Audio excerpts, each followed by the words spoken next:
Fort Pulaski is located between Savannah and Tybee Island, Georgia. Construction of a fort to protect the port of Savannah began in 1829.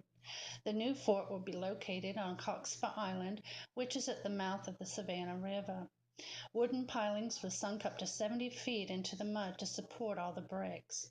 Fort Pulaski took 18 years to build and was completed in 1847. The walls were 11 feet thick, thought to be impenetrable except by only the largest land artillery, which at the time were smoothbore cannon.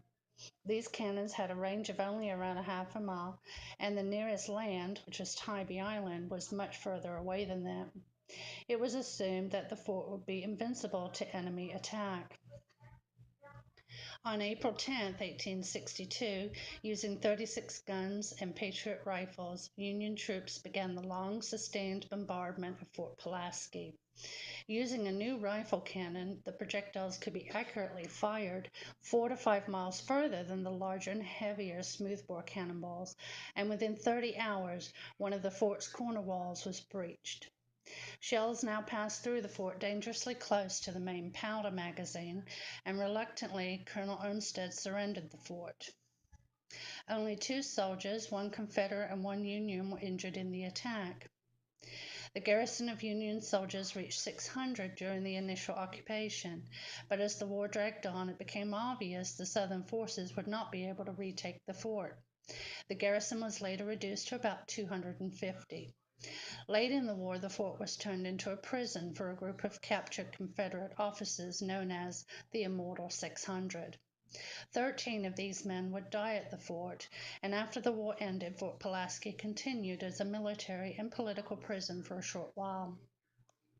By the turn of the 20th century, the fort began to fall into disrepair, and in an effort to save the old fort, the War Department finally declared Fort Pulaski a national monument on October 15, 1924. Fort Pulaski was open to the public only for a short time before the beginning of World War II. This war would further use the Café Island as a section base for the U.S. Navy.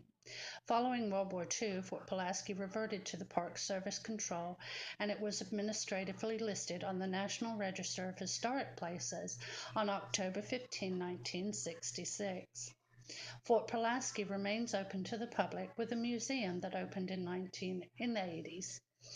In November 2009, Fort Pulaski was used in the filming of Robert Redford's movie, The Conspirator, and used once again in the filming of the 2012 horror film, Abraham Lincoln vs. Zombies.